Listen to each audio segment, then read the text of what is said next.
¿Cómo están, amigos? Buen día. Mi nombre es Augusto Balbi, soy politólogo por la Universidad Nacional Mayor de San Marcos. Cuento con una especialidad en gobernabilidad y gerencia política por la Pontificia Universidad Católica del Perú y la George Washington University. Actualmente me vengo desempeñando como investigador principal del Grupo de Estudios de Gobernabilidad y Democracia de la Universidad de San Marcos y como analista político en la web Tintero Político. En esta ocasión he recibido la invitación del Instituto de Iure para continuar hablando sobre el curso de Gobernabilidad y Políticas Públicas.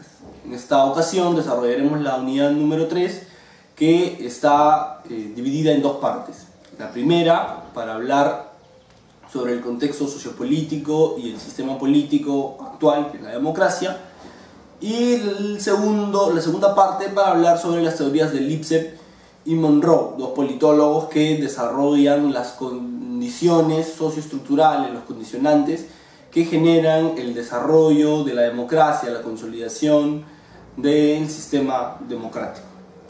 Pues bien, esta tercera unidad la empezaremos entonces hablando con la parte número 1, ¿no es cierto? El contexto sociopolítico, y luego entraremos a hablar propiamente ya de lo que implica el sistema político, que es la democracia. Hablar de qué cosa es la democracia, a qué nos referimos cuando hablamos de democracia, y hablar de un autor muy importante, muerto el año pasado, un politólogo norteamericano, que ha sido uno de los que más aportes le ha dado a al estudio de la democracia, la teoría de la democracia. Estoy hablando del politólogo Robert Dahl.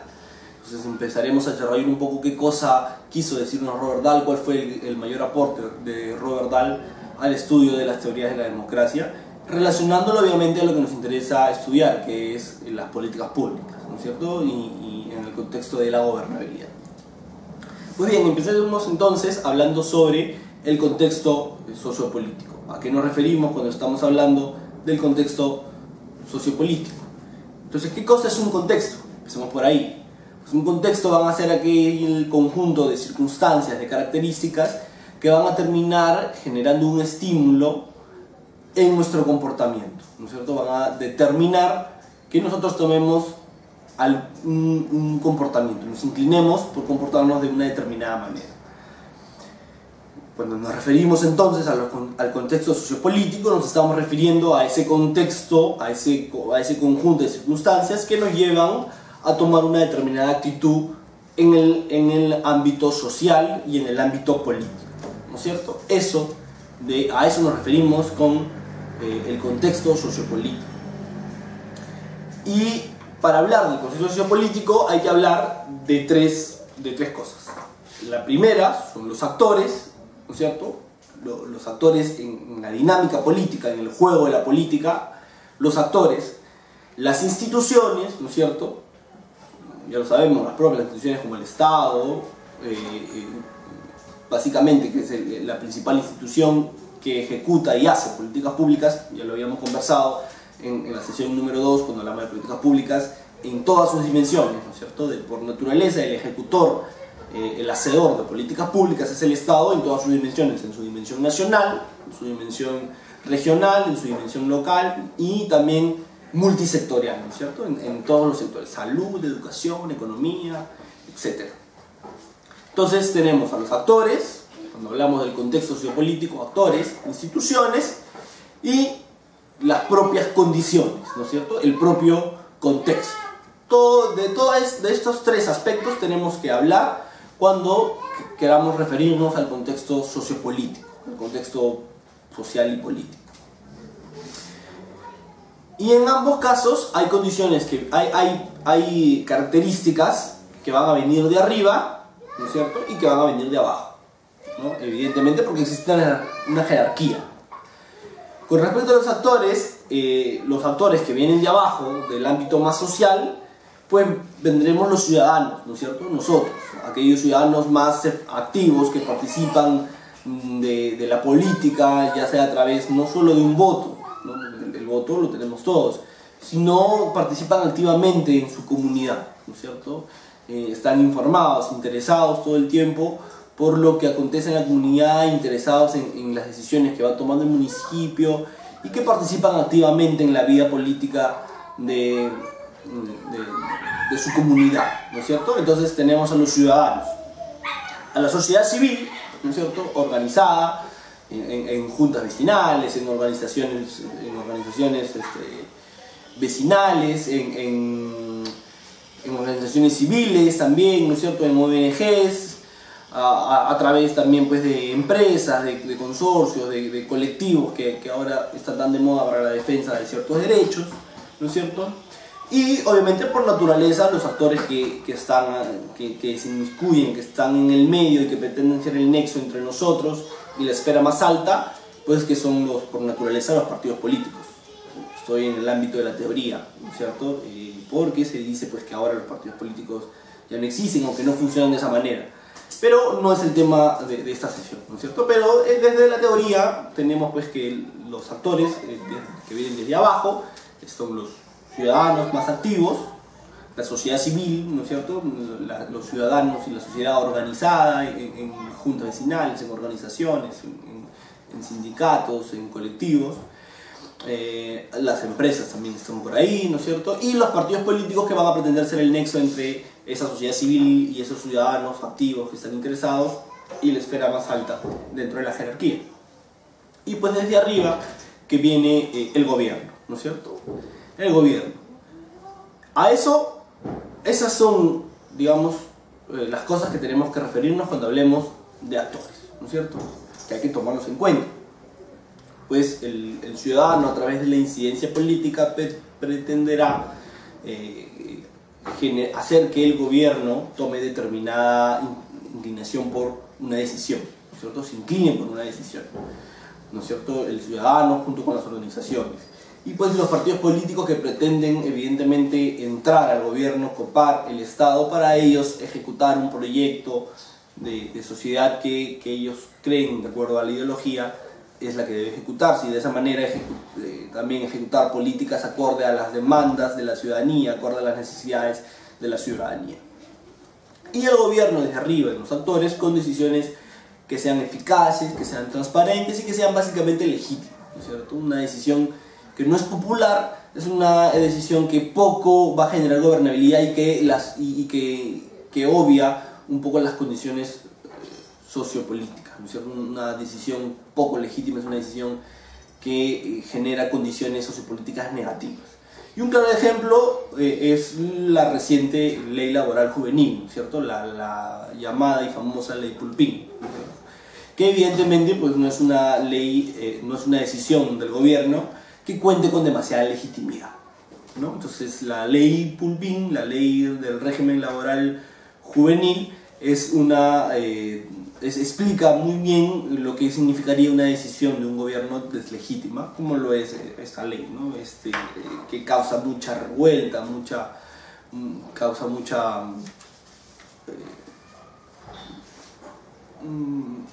mucha actividad callejera, ¿no? Mucha protesta callejera, como lo diría nuestro amigo Aldo Panfichi, politólogo de la Universidad Católica.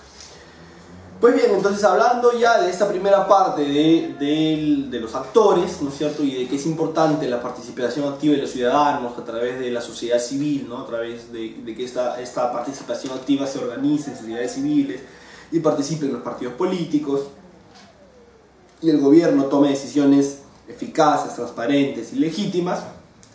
Pues hablemos entonces de las instituciones, qué rol pueden jugar las instituciones. Y en las instituciones también hay dos aspectos, ¿no? Las que vienen desde abajo, ¿no? Las que van a influir desde abajo, generando una fuerza de empuje hacia arriba, y aquellas decisiones, y aquellas características que van a venir desde arriba, ¿no es cierto? Aquellas que van a empujar más bien hacia abajo. Entonces en las instituciones tenemos evidentemente pues, el sistema electoral, ¿no es cierto? Que es el sistema electoral son las reglas de juego para la elección, ¿no es cierto?, de nuestras autoridades, el sistema de partidos propio, ¿no es cierto?, que va a ser la configuración, la interacción de los partidos políticos, ¿no es cierto?, es decir, la interacción de los actores, y evidente la forma que tenemos de gobierno, que en nuestro caso, en nuestra realidad nacional, en el Perú, es pues la democracia, ¿no es cierto? Y evidentemente la condición que va a empujar de arriba es la gobernanza. ¿no es cierto? ¿Qué cosa es la gobernanza? Pues la gobernanza va a ser la interacción de todos los actores, de la sociedad civil, desde del ciudadano activo, pasando por los partidos políticos, sindicatos, colectivos, ONGs, empresas, universidades, la interacción de absolutamente todos los actores en el juego del gobierno para generar una decisión. Evidentemente el Estado, como gobierno, como autoridad, también va a entrar a inmiscuirse en este juego, ¿no? Hay que tomar en cuenta algo en la gobernanza, que es que ya no es una decisión jerárquica en la que el Estado toma la decisión y el ciudadano acata, sino que se produce en un contexto de juego, se produce en un contexto, en una dinámica política de negociación, ¿no es cierto? Lo cual es totalmente natural, aunque para algunos les suene un poco fuerte el término, ¿no? Pero es natural, en realidad es parte de la práctica política y debe darse de esa manera. Este enfoque de gobernanza pues es un enfoque ciertamente moderno, ¿no? que ha venido a nuestro país no hace mucho, pero que ya se está utilizando mucho en la gestión de políticas públicas. Evidentemente hablaremos de la gobernanza más adelante también en una próxima sesión y profundizaremos un poco más sobre esto. Entonces tenemos a los actores que vienen desde arriba con las decisiones del gobierno, que deben ser, hemos dicho, decisiones eficaces, transparentes y legítimas.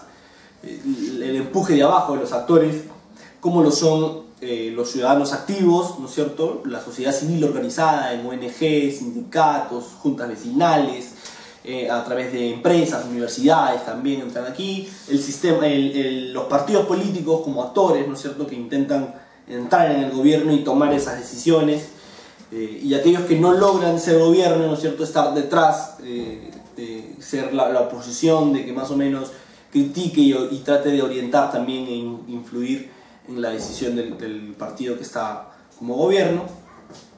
Tenemos las instituciones, donde está el sistema electoral, el sistema de partidos, la forma de gobierno, y hemos dicho el sistema electoral como las reglas que van a normar, regular la dinámica de la elección de nuestras autoridades, el sistema de partidos como la interacción entre los diferentes partidos que tenemos en nuestro país, y la forma de gobierno como la democracia, ¿no es cierto?, hoy en día.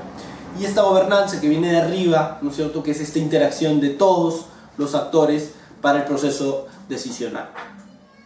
Y finalmente las condiciones, ¿no es cierto?, que las condiciones van a ser aquellas dadas por la democracia, aquellas impuestas por la democracia.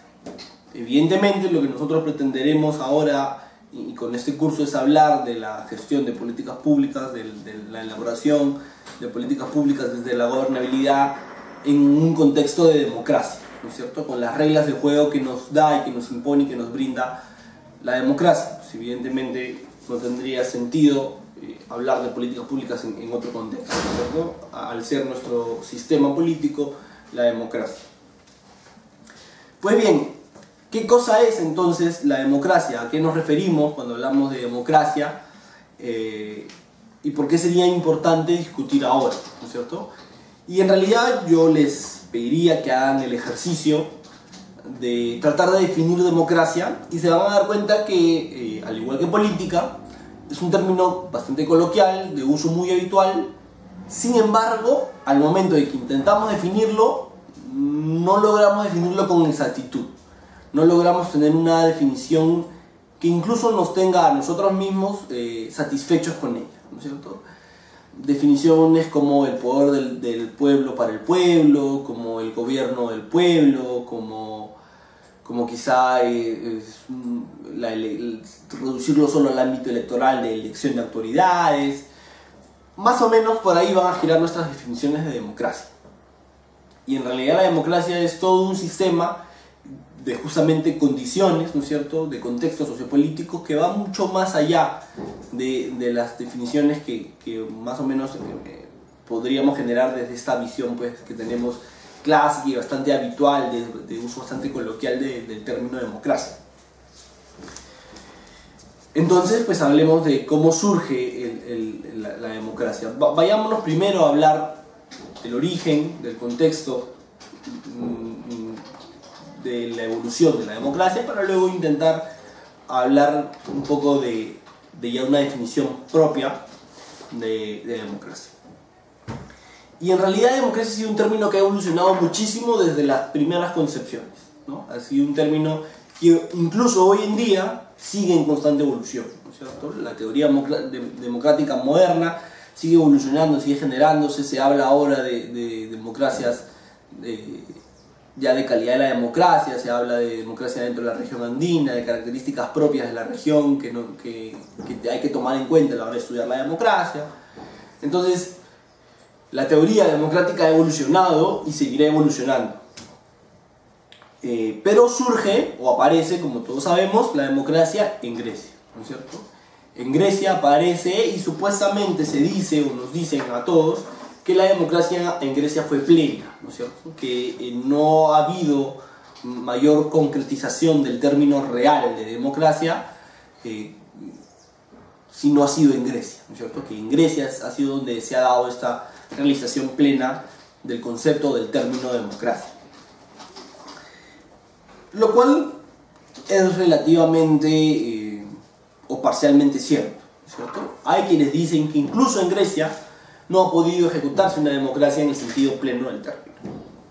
Pero ¿qué cosa es democracia? Entendámoslo desde lo que sabemos nosotros, nos han enseñado en la universidad, o incluso para entrar a la universidad, ¿no es cierto? Etimológicamente, demos y kratos, ¿no es cierto? Es las dos palabras griegas de donde viene democracia. Demos, pueblo; kratos, poder, de manera lata y sencilla, el poder del pueblo, ¿no es cierto? Es decir, que para nuestros amigos los griegos la capacidad de decisión de aquellos temas que nos afectaban a todos, de aquellos temas que afectaban a la comunidad política, de aquellos temas de la polis, ¿no es cierto?, debían ser pues obviamente decididos por todos.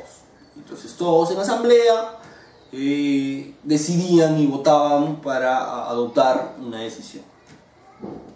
Pues lo cierto es que el sentido democrático en Grecia era también un poco restricto, en el sentido de que solo los ciudadanos de la polis eran los que podían participar dentro de estas decisiones.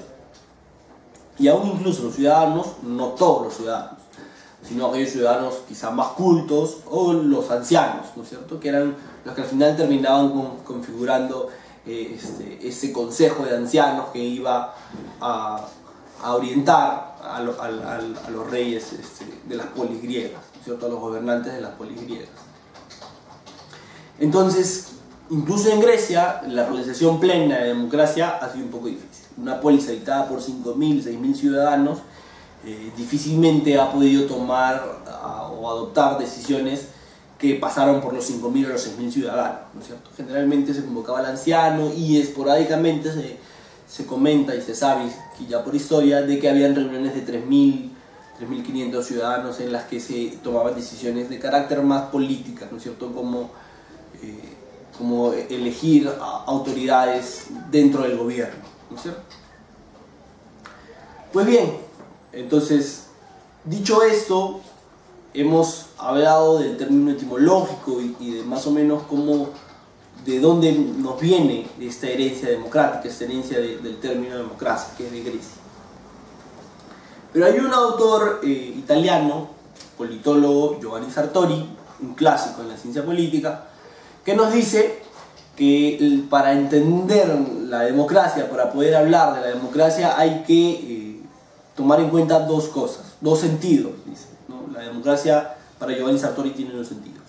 Porque si vamos a definir la democracia solo desde el aspecto ideal del deber ser, esto, dice Giovanni Sartori, no nos va a servir para entender la realidad democrática actual. No la explica y definitivamente se aleja incluso de las realidades democráticas actuales que viven no solamente Perú, sino todos los países a nivel de Latinoamérica, básicamente.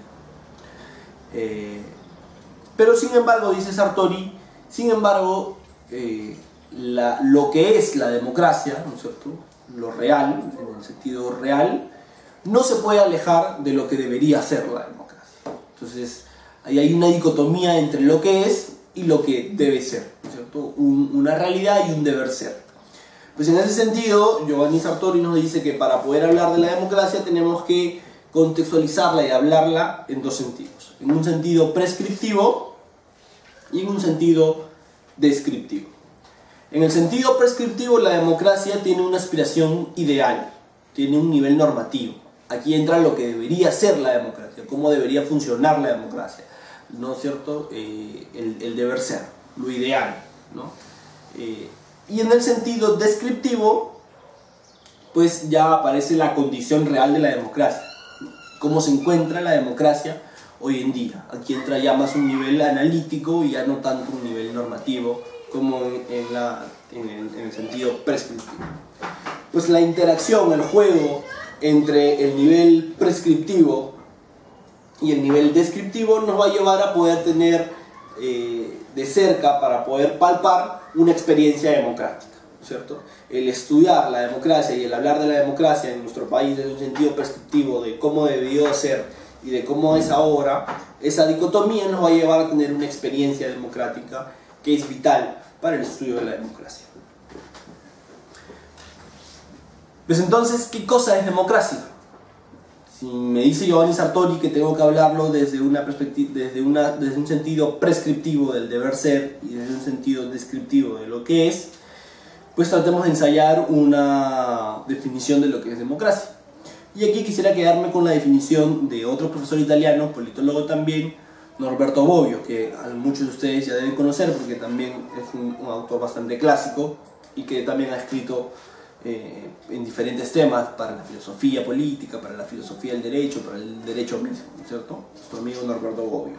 Y Norberto Bobbio define a la democracia como el conjunto de reglas que permiten la más amplia y más segura participación de la mayoría de los ciudadanos.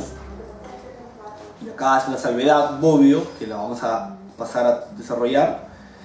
Dice, ya sea en forma directa o indirecta, en las decisiones políticas, es decir, en las decisiones que interesan a toda la sociedad. Pues esta es la definición que da Norberto Bobbio de democracia y que más o menos me parece es la definición que más podríamos utilizar. Sin embargo, hay que tomar en cuenta lo que dice otro profesor, ya un poco más actual, el profesor Leonardo Morlino, sobre la democracia, y que es el que nos dice que nosotros no podemos encajonar la democracia en un solo concepto, en una sola definición. Porque dice el profesor Morlino que la democracia tiene planos, y que para hablar de la democracia sería más propio hablar de la democracia en planos. Y ciertamente Sartori también va por esa línea. Y lo que nos plantea Sartori es que para poder definir la democracia debemos aproximarnos a la democracia desde tres aristas. Desde la arista política, desde la arista social y desde la arista económica. Estas tres aristas nos llevarán pues a entender mucho mejor lo que acaba de definir Norberto Bobbio, porque nos aclara un poco el panorama. Desde la dimensión política, desde la democracia política que llama Giovanni Sartori, vamos a hablar de la forma de gobierno, que va a tener como característica principal la igualdad jurídico-política de todos los integrantes de la sociedad, ¿no es cierto? Va a ser la democracia política aquella forma de gobierno que tiene como característica la igualdad jurídico-política de todos los ciudadanos. Desde la dimensión social, desde la democracia social, va a ser esa estructura horizontal, ¿no es cierto? Esa estructura que nos va a poder generar características de igualdad social, ¿no es cierto? Igualdad social. Y desde la dimensión económica, desde la democracia económica, se busca o procurará obtener el bienestar generalizado a través de la aproximación de los extremos de pobreza y riqueza. En simples palabras, reducir la desigualdad económica, reducir las brechas. Estas tres cosas nos llevan a entender evidentemente que la democracia no solamente está en elegir a la autoridad y que se reduce solo a eso, sino que tiene y que va a generar ciertas condiciones que van a afectar y van a ir más allá del ámbito solo político. Como vemos, va al ámbito social, ¿no es cierto?, que combate la desigualdad, y desde el ámbito económico, que significa reducir las brechas, ¿no es cierto?, acercar la pobreza a la riqueza y viceversa, acercar la riqueza a la pobreza. Entonces, desde esa manera podríamos entender un poco más lo que nos hizo Norberto Bobbio, ¿cierto? Este conjunto de reglas, y entiende ese conjunto de reglas no de manera explícita como leyes o normas, sino como condiciones, ¿no es cierto? Que es de lo que estamos hablando, condiciones socioestructurales, de condiciones que nos van a permitir participar de manera efectiva a todos en el proceso decisional, ¿no es cierto? En los diferentes procesos decisionales. Evidente, ¿qué procesos decisionales? Pues aquellos que nos interesan a todos, aquellos temas que afectan a la sociedad, es decir, aquellos temas políticos, ¿no es cierto? A las políticas, discutir y interactuar todos en la política. Y decía la definición de Norberto Bobbio que esta participación se puede dar ya sea de manera directa o indirecta. Y aquí entramos pues a la dimensión de adjetivizar, ¿no es cierto?, la democracia. Y se ha hablado de que existe democracia directa y democracia representativa, ¿no es cierto? Pues ¿qué cosa es la democracia directa y qué cosa es la democracia representativa? La democracia directa es una forma de organización política en la que los ciudadanos expresan de modo inmediato su voluntad con respecto a las decisiones más importantes de la comunidad. Es decir, la democracia directa es aquella democracia en la que todos, absolutamente todos, participamos en todas las decisiones. Es decir, la democracia griega, ¿no es cierto? La democracia de los primeros, de los primeros años, de cómo la pensaron los griegos. Incluso con la salvedad de que iba a poder ser bastante difícil el hablar de la democracia en Grecia plena, ¿no es cierto? Algunos cuestionan, y ya lo mencionaba hace un momento. Pero incluso ahora, hablar de democracia directa resulta bastante difícil, ¿no es cierto? Más aún hoy, es lo que quiero decir. Porque imagínense tomando decisiones a 28 millones de peruanos, o 30, que somos casi ya. O imagínense la ciudad de Lima gobernada por 10 millones, que los 10 millones o los 8 millones y pico que son los electores que hubo en el último proceso, pues decidamos absolutamente cada una y todas de las decisiones que van a pasar por el municipio. Entonces ya no tendría sentido elegir autoridades, evidentemente para eso ya no elegimos autoridades, sino que las decisiones las votamos todos, pero eso es imposible. Es imposible de que las decisiones, que el proceso decisional pase por 10 millones de peruanos, por 10 millones de ciudadanos limeños, ¿no? O 30 millones de peruanos si hablamos de la política nacional. Resulta bastante complicado, por decirlo menos, imposible, ¿no es así? Entonces surge lo que significa la democracia representativa, que es también lo mismo, ¿no es cierto? Una forma de organización política en la que los ciudadanos vamos a dar mandato por medio del sufragio, a través del voto, para que en su nombre, a quien nosotros hemos elegido, se ejerza el poder político, ¿no es cierto? Eso es la democracia representativa. Como no podemos realizar la democracia directa plena y no podemos participar los 10 o 8 millones de limeños en las decisiones de la municipalidad, que sería totalmente inviable, pues vamos a través del sufragio, a través del voto, ¿no es cierto?, elegir a una autoridad que va a ser la que gobierne en representación de todos nosotros. Sin embargo, hay mecanismos de la democracia directa que se utilizan hoy en día. Estos mecanismos los conocemos todos, son el referéndum, ¿no es cierto?, la consulta popular de revocatoria, las iniciativas legislativas que las puedo presentar en el Parlamento, o las iniciativas ciudadanas que presento en las municipalidades, ¿no es cierto?, la remoción, la rendición de cuentas. Estos mecanismos de democracia directa han sido implantados en el sistema representativo, con la finalidad justamente de poder aproximarnos más a este concepto de democracia que implica una participación, una amplia participación. Evidentemente, si hablamos de una amplia participación, no podemos limitar nuestra participación en el sistema democrático solo a emitir nuestro voto, sino que debemos tener una participación también en el proceso decisional. Y lo habíamos dicho, y es la finalidad de este curso. Y generar la idea de que en el proceso de políticas públicas puede interactuarse con la ciudadanía y puede la ciudadanía participar de este proceso decisional. Estos mecanismos van a instaurarse en este sistema representativo y va a surgir lo que conocemos ahora como democracia participativa. Democracia que se ha puesto muy de moda y que hay muchos estudios y experiencias del interior del país financiado por el PNUD básicamente, y y ciertas ONGs, pero básicamente el PNUD ha sido una de las instituciones que más se ha abocado a intentar generar experiencias de democracia participativa, ¿no? De procesos de gobierno local con bastante interacción ciudadana. Pues entonces, dicho esto, habría que entender que hay ciertos valores que va a perseguir la democracia para que podamos llegar a esto, para que esta participación amplia, para que se pueda dar en este proceso decisional. Ciertos valores que son principios de la democracia, pero que al final van a ser valores que debe perseguir la democracia. Y eso es, el primer valor es evidentemente la libertad. No podemos hablar de democracia si no estamos hablando de una libertad, ¿cierto? La libertad política debe ser el mayor valor o la característica fundamental en un sistema democrático. Otro valor tan importante como el de igualdad o ligado al de libertad es la igualdad, ¿no es cierto? Una de las características fundamentales en la democracia es que todos somos iguales para el sistema, no hay diferenciación. Estoy en el ámbito teórico, porque me podrían quizá refutar esta idea diciéndome, bueno, no somos tan iguales, porque hay gente que vive todavía en la pobreza extrema y digamos, el sistema no se preocupa por aliviar esa diferencia.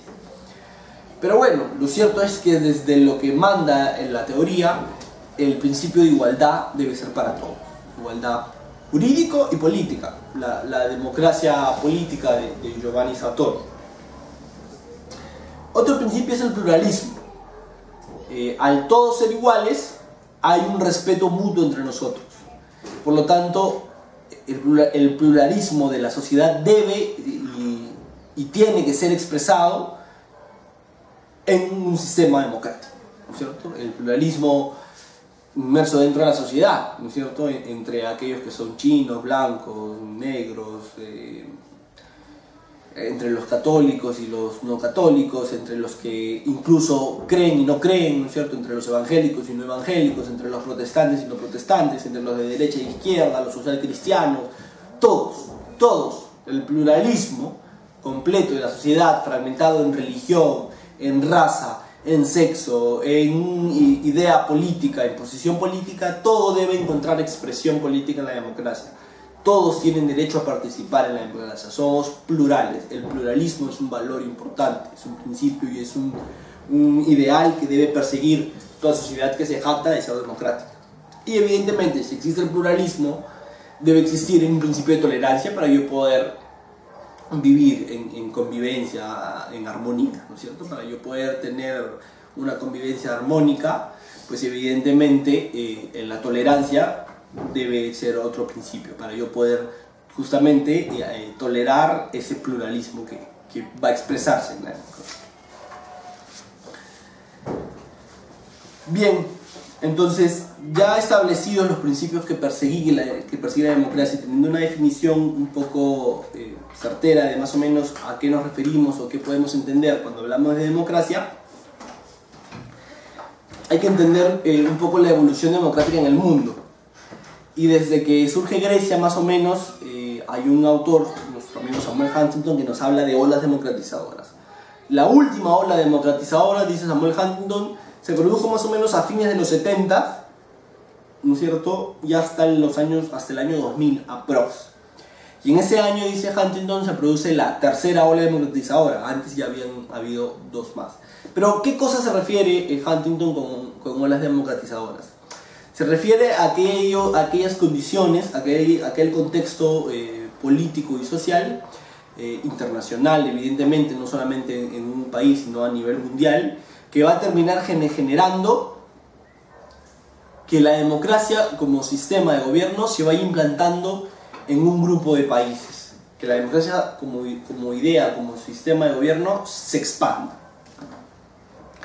Bueno, esto se refleja porque según reportes del Latino Barómetro, a fines de los años 70, perdón, a inicios del año 70, allá por el 74 más o menos, 1970-74, habían 41 países democráticos de 150 existentes. Es decir, de 150 países, tan solo 41 eran sistemas democráticos, países democráticos. Es decir, tan solo el 27% de los países del mundo, el 27% del mundo vivía en democracia. Ya por inicios del 2000, 2003, 2004, 2000, 120 países eran democráticos de 192. La proporción crece abismalmente. Y pasamos de tener un 27% de países democráticos, 27% de personas viviendo en democracia, a tener 63%. Evidentemente aquí vemos un crecimiento, una expansión de la democracia como idea y como forma de gobierno. A eso es lo que Huntington llama olas democratizadoras, ¿no es cierto? Y para esto ahí dice nuestro amigo Larry Diamond 3 factores que van a condicionar esta ola democratizadora. Y para Larry Diamond, politólogo norteamericano, estos factores que condicionan esta ola democratizadora son, primero, el desarrollo económico. El desarrollo económico entendido en los logros económicos que iban logrando los países que ya estaban en democracia, ¿no es cierto? Y aquellos países que no estaban en democracia, pero que lograban o tenían éxito en el ámbito económico y que el sistema imperante no les permitía generar una mayor distribución, no les permitía generar una realización plena y un disfrute de toda la ciudadanía de los logros que iba alcanzando el Estado, el gobierno por el contexto mundial. El segundo factor es la reorientación de la Iglesia Católica, inclinada ahora por la defensa y la promoción de los derechos humanos.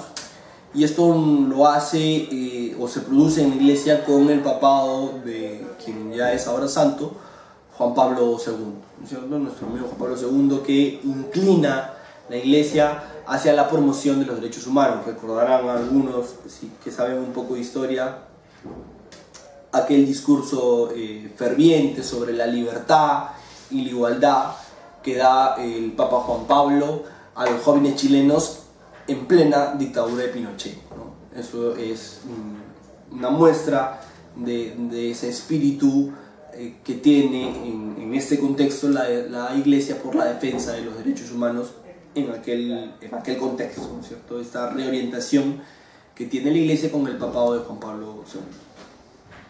Y como tercer punto, las acciones y las presiones internacionales. Evidentemente se va generando una serie de organismos internacionales que van sugiriendo como condición para poder pertenecer a ellos, a los diferentes países, el que cuente el gobierno con un sistema de gobierno democrático, ¿no es cierto? Acá pues está la OEA, que impone que como condición para que se participe dentro de su organización, que los estados sean estados democráticos, ¿no es cierto? Entonces todas estas presiones internacionales también inclinan a los países a girar hacia la democracia. Entonces estos tres condicionantes, el desarrollo económico entendido en logros económicos, en adquisición, ¿no es cierto?, económica, la reorientación de la Iglesia por los derechos humanos a través del papado de Juan Pablo II, que es un papa que sale, que visita y que da discursos fuertes, como el discurso que dio en Chile, ¿no es cierto?, en plena dictadura de Pinochet, y las acciones y las presiones internacionales van a llevar a que se produzca, dice Larry Diamond, esta tercera ola democratizadora que bien describe nuestro amigo Samuel Huntington. Sin embargo, hay nuestro amigo Robert Dahl, politólogo norteamericano fallecido el año pasado, que nos dice que sí, que efectivamente más o menos todo lo que se ha escrito en democracia es cierto, pero que en realidad la democracia es ideal y que por más que escribamos y que por más que estudiemos, ningún sistema, ningún gobierno va a poder llegar nunca a la realización plena de la democracia. ¿Por qué? Porque la democracia está, desde Grecia, dice Dahl, en un ámbito demasiado ideal, ¿no es cierto?, en el mundo del deber ser, y que jamás podríamos llegar al sentido pleno de democracia. y que lo que deberíamos buscar en realidad es ya dejarnos de estudiar la democracia como ideal y perseguirla, sino buscar en realidad ya no llegar al sentido pleno y desarrollar el sentido pleno de democracia, sino abocarnos ahora a tratar de aproximarnos lo más que podamos con un sistema que se le asemeje o se le parezca a la democracia. Y esto es lo que Robert Dahl va a llamar poliarquía, ¿no es cierto? Su famoso libro titulado La poliarquía, y quizá el